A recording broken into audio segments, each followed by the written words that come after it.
समाज के अंदर जो असमानता, शोषण और वर्ग संघर्ष हम देखते हैं, उसको सबसे ज्यादा गहराई से समझाने वाले विचारक जी हाँ कार्ल मार्क्स थे। आज के इस क्लास के अंदर हम समाजशास्त्र के सबसे प्रभावशाली विचारक कार्ल मार्क्स के प्रमुख सिद्धांतों पर चर्चा करेंगे। ये सिद्धांत मैं इतनी सरल और शॉर्ट तरीके से बताऊंगी कि जिससे आपको एग्जाम टाइम में याद रखने में, रिवाइज करने में आसानी हो। जी नमस्कार, मैं हूँ ज्योति कौशिक, आपके अपने यूट्यूब चैनल सोशियोलॉजी विद ज्योति में आपका स्वागत करती हूँ। फ्रेंड्स, आज की इस क्लास में हम समाजशास्त्र के सबसे प्रभावशाली विचारक कार्ल मार्क्स के प्रमुख सिद्धांतों के ऊपर चर्चा करेंगे।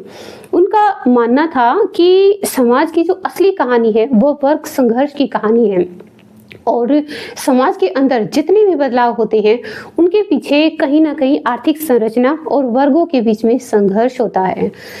तो चलिए स्टार्ट करते हैं अपनी क्लास को। हमारा पहला सिद्धांत मीन्स कार्ल मार्क्स का सबसे प्रमुख और पहला सिद्धांत है तो फर्स्ट है हमारा ऐतिहासिक भौतिकवाद, हिस्टोरिकल मटेरियलिज्म। ऐतिहासिक भौतिकवाद का अर्थ है कि हमारे जीवन जीने के तरीके, हम जीवित रहने के लिए किन साधनों का इस्तेमाल करते हैं, किन रोजगारों को अपनाते हैं, उसे ही हमारे समाज और इतिहास का स्वरूप बदल जाता है। कैसे? जैसे पहले के लोग जंगलों के अंदर रहते थे, शिकार करते थे, उससे जंगली जीवन हुआ करता था, समाज अलग था। उसके बाद धीरे धीरे लोगों ने खेती करना स्टार्ट किया तो गाँव और खेती वाला समाज बना।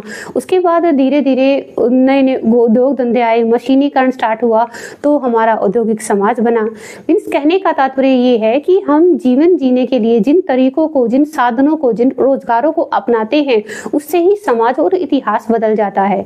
इसी विचार को कार्ल मार्क्स ने ऐतिहासिक भौतिकवाद कहा है। मीन्स कहने का तात्पर्य ये है कि हमारा जीवन जीने का जो तरीका है, जो साधन हम अपनाते हैं और जो विचारधारा हमारी हो जाती है उससे ही हमारे समाज और इतिहास बदलता है। तो नेक्स्ट है हमारा वर्ग संघर्ष का सिद्धांत, क्लास स्ट्रगल। वर्ग संघर्ष का अर्थ है कि समाज के अंदर जब दो अलग अलग वर्ग अपने अपने हितों को लेकर टकराते हैं तो उसे वर्ग संघर्ष कहा गया है। जैसे मालिक और मजदूर, मालिक चाहता है कि उसे कम मजदूरी देनी पड़े और उसका काम ज्यादा हो जाए, और मजदूर चाहता है कि उसे काम कम करना पड़े और मजदूरी ज्यादा मिले। मीन्स दोनों अलग अलग वर्ग अपने अपने हितों के लिए, अपनी अपनी इच्छाओं को मनवाने के लिए एक दूसरे से टकराते रहते हैं।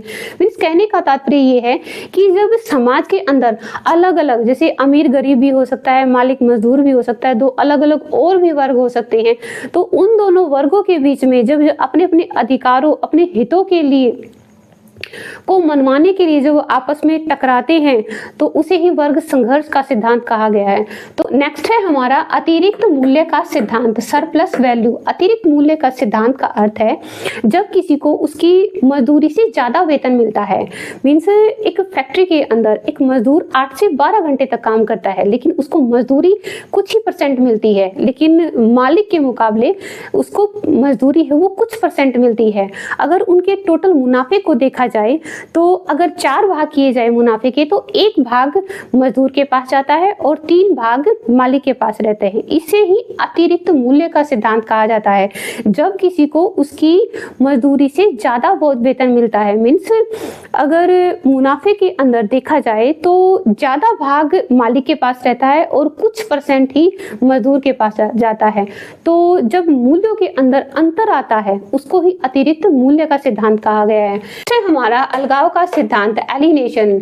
अलगाव के सिद्धांत को कार्ल मार्क्स ने बताया कि जब समाज के अंदर कोई व्यक्ति या श्रमिक या कोई फिर मजदूर अपने आप को समाज से या फिर फैक्ट्री के अन्य लोगों से अपने आप को अलग मानता है और एक हीन भावना के साथ अपने काम के अंदर जुटा रहता है, उसको किसी भी चीज से लगाव नहीं होता, एक मजदूरी समझ के या फिर एक काम समझकर उसको लगातार काम करता रहता है, उसको अलगाववाद का सिद्धांत मीन्स अपने आप को सबसे अलग समझना, एक हीन भावना के साथ अपने आप को अलग मानना, उसको अलगाववाद का सिद्धांत कहा गया है। जैसे एक फैक्ट्री के अंदर एक मजदूर अगर एक छोटे से छोटा पुर्जा अगर बना रहा है तो उसका रोज का काम यही रहता है कि अपने काम पर आता है और कंटिन्यू रोजाना ही अपने उस पुर्जे के जितने पीस उसको एक दिन के अंदर बनाने होते हैं उसको बनाता है। उसको ये तक नहीं पता होता कि उस पुर्जे से किस प्रोडक्ट का निर्माण होना है, लेकिन ना उसको बताया जाता है और ना ही उसकी कुछ जानने की इच्छा होती है। मीन्स उसको बता दिया जाता है कि उसको इतने घंटे काम करना होता है और उसको इतने पुर्जे का निर्माण करना है। इसके अलावा ना तो वो कुछ जानने की कोशिश करता और ना ही उसका उस काम से कुछ ज्यादा लगाव होता है। मीन्स कैसे मजदूर एक फैक्ट्री के अंदर अपने आप को हीन और अलग महसूस करता है। तो नेक्स्ट है हमारा पूंजीवाद, कैपिटलिज्म। इसको दो वर्गों के अंदर डिवाइड किया गया है, पूंजीपति वर्ग और मजदूर वर्ग। पूंजीपति वर्ग का अर्थ होता है जब समाज के अंदर ज्यादा बोलबाला पूंजीपतियों का होता है। मीन्स जमीन पर, उत्पादन के साधन, मशीनों, उद्योग धंधों पर। मीन्स कहने का तात्पर्य ये है कि उत्पादन के साधनों पर, जमीन पर, मशीन पर जब पूंजीपतियों का अधिकार होता है, वो अपने अंडर रख के मजदूरों को उनसे काम कराते हैं और उत्पादन के जो उत्पादन होता है उससे काफी मुनाफा कमाते हैं, उसको पूंजीपति वर्ग कहा गया है। और इसके विपरीत जो अपनी मजदूरी को बेचकर अपना जीवन को जीते हैं, उसको मजदूर वर्ग कहा गया है। मीन्स कहने का तात्पर्य ये है कि जो मजदूर काम करके जो उसे पैसा मिलता है उससे ही अपना जीवन जीता है, उसको मजदूर वर्ग के अंदर रखा गया है। इसको कार्ल मार्क्स ने दो वर्गों के अंदर डिवाइड किया है। जो कैपिटलिज्म है इसको कार्ल मार्क्स ने दो वर्गों के अंदर डिवाइड किया है, पूंजीपति वर्ग और मजदूर वर्ग। दोनों एक दूसरे से अपोजिट हैं। एक तो काम कराता है और एक काम करता है। एक काम करा के कुछ मजदूरी देता है और जो मजदूर वर्ग है उस मजदूरी से अपने जीवन को जीता है। तो नेक्स्ट है हमारा क्रांति का सिद्धांत, रिवॉल्यूशन। इसके बारे में कार्ल मार्क्स ने कहा है कि जब समाज के अंदर पुरानी व्यवस्था से लोग परेशान हो जाते हैं, उससे पीड़ित हो जाते हैं, तो लोग एकजुट होकर पुरानी व्यवस्था को छोड़कर नई व्यवस्था की मांग करते हैं और समाज के अंदर एक नया परिवर्तन लेकर आते हैं। उसे ही क्रांति का सिद्धांत कहा जाता है। जैसे एक स्कूल के अंदर एक मॉनिटर अपने पसंद के बच्चों को खेलने देता है, उन्हें बातें करने देता है, उससे बाकी बच्चे परेशान होकर एक दिन टीचर के सामने कंप्लेन करते हैं कि हमें ऐसा मॉनिटर चाहिए जो सबके साथ बराबरी का व्यवहार करे, और उस मॉनिटर को हटाने की मांग रखते हैं। मीन्स कहने का तात्पर्य ये है कि जब लोग एकजुट होकर समाज की जो अन्यायपूर्ण व्यवस्था है उसको हटाकर एक नई व्यवस्था का निर्माण करते हैं, क्रांति लाते हैं, समाज के अंदर परिवर्तन लाते हैं, उसे ही क्रांति का सिद्धांत कहा गया है। तो नेक्स्ट है हमारा साम्यवाद, कम्युनिज्म।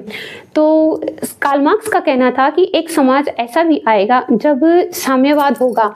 मीन्स समाज के अंदर समानता होगी, ना कोई वर्ग होगा। मीन्स कोई छोटा बड़ा वर्ग नहीं होगा, सबके बीच में समान अधिकार होंगे। समाज के अंदर जितने भी साधन होंगे वो समानता से सबके अंदर विभाजित होंगे। मीन्स कहने का तात्पर्य ये है, जो वर्ग भेद की जो समस्या है, एक दिन जो छोटा वर्ग है वो बड़े वर्ग वालों को से इतना परेशान हो जाएगा कि सब कुछ छीन कर सबके अंदर समानता से सब कुछ बटा होगा, ना कोई वर्ग होगा, ना किसी के बीच में छोटा बड़ा, या फिर अधिकारों के मामले में या फिर साधनों के मामले में सब कुछ समान होगा। उसको ही कार्ल मार्क्स ने साम्यवाद या कम्युनिज्म कहा गया है। समाज के अंदर समानता होगी। तो नेक्स्ट है हमारा सर्वहारा वर्ग की तानाशाही, डिक्टेटरशिप ऑफ ए प्रोलेटेरिएट।